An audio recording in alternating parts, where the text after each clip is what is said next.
আছে? টেস্ট আছে, বাদাম স্বাদ। সেই স্বাদ। হ্যালো ভিউয়ার্স, আসসালামু আলাইকুম।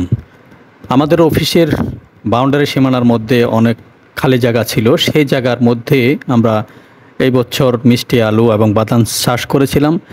বাদাম চাষের শুরু থেকে শেষ পর্যন্ত আপনাদের সার্বিক বিষয়গুলো উপস্থাপন করব। আশা করি আমাদের সাথে থাকবেন। আমাদের অফিসের সীমানায় মোট 1 বিঘা জমি বালি দিয়ে ভরাট করেছিলাম। এর মধ্যে 4 ভাগের 3 ভাগ খোলা মাঠ হিসেবে রয়েছে। বেলে দোআঁশ জমিতে বাদাম চাষ খুব ভালো হয়।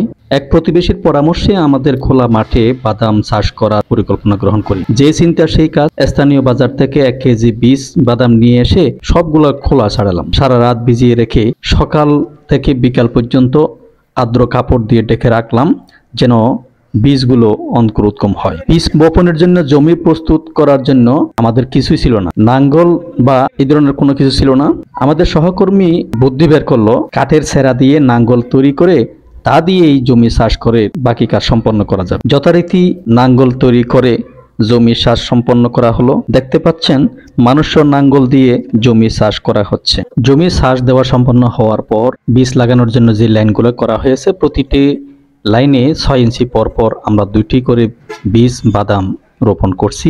বীজ বাদাম রোপণ করার সময় আমরা 2টি করে দিচ্ছি এই কারণে যে কোনো কারণে একটি বীজ যদি অঙ্কুরোদ্গম নাও হয়, তাহলে সেক্ষেত্রে অন্য বীজটি যেন গাছটি বড় হয়, সে লক্ষ্যে আমরা বীজগুলো রোপণ করছি। হালিম চাষা প্রতিটি লাইনে এরকম 6 ইঞ্চি পর পর করে প্রত্যেকটি বীজ বাদামগুলো রোপণ করলো। কি লতা চাচা? আলু লতা। আলুর লতা মানে মিষ্টি আলু? হ্যাঁ, মিষ্টি আলু। এগুলো কেন লাগাইতে হয়? লাগাইতে হবে এই কাটতে, এরকম কাটতে মানে টুকরা টুকরা করে হ্যাঁ লতাগুলো দিবেন নাকি? হ্যাঁ, লতাগুলো।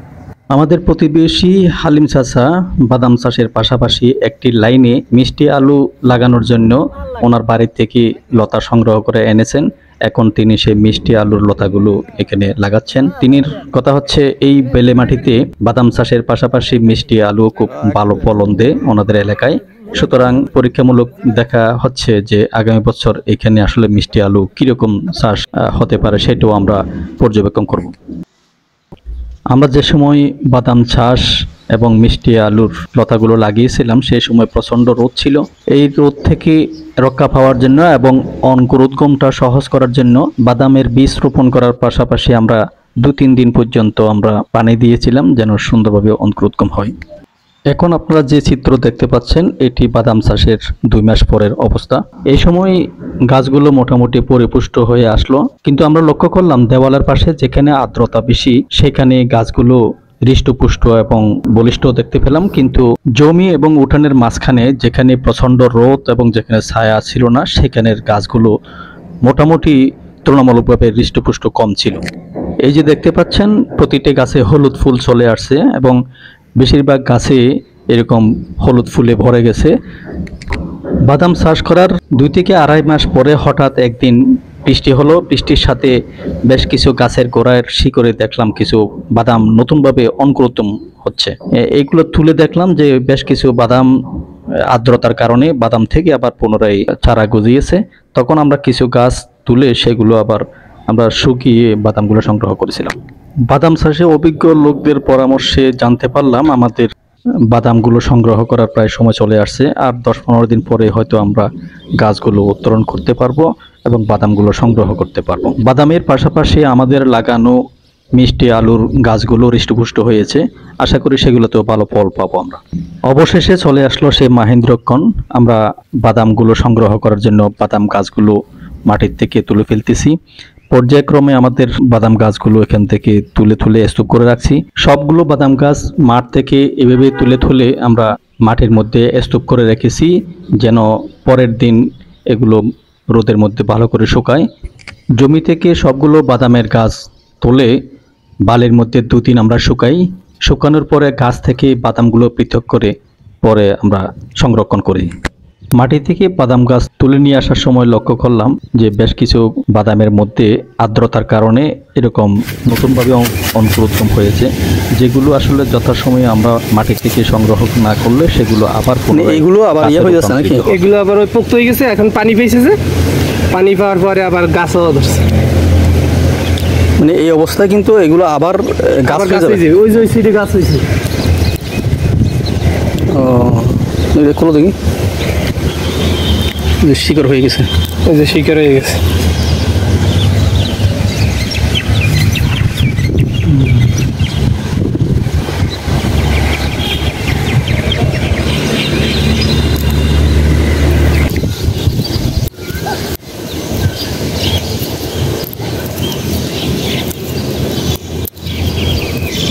এগুলো পরিপক্কতা বাড়ি করো।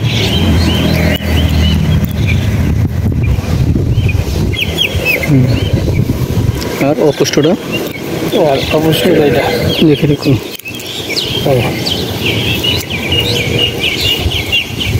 এটা হয় নাই। এটা হয় না, এটা পুরোপুরি পুক্ত হয় না। ওটা ওটা আরেকটা এটা ভাঙবো। এটা মোটামুটি পুক্ত হয়ে গেছে। খাও দেখি, এটা খাও।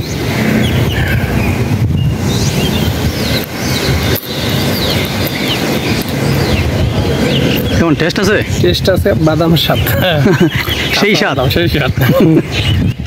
বাদামের গাছ থেকে বাদামগুলো পৃথক করার জন্য এখন আমরা সবগুলো বাদামের গাছ বাড়ির ভিতরে নিয়ে যাচ্ছি। পরবর্তীতে সেই গাছ থেকে আমরা বাদামগুলো পৃথক করে খাওয়ার উপযোগী করেছি।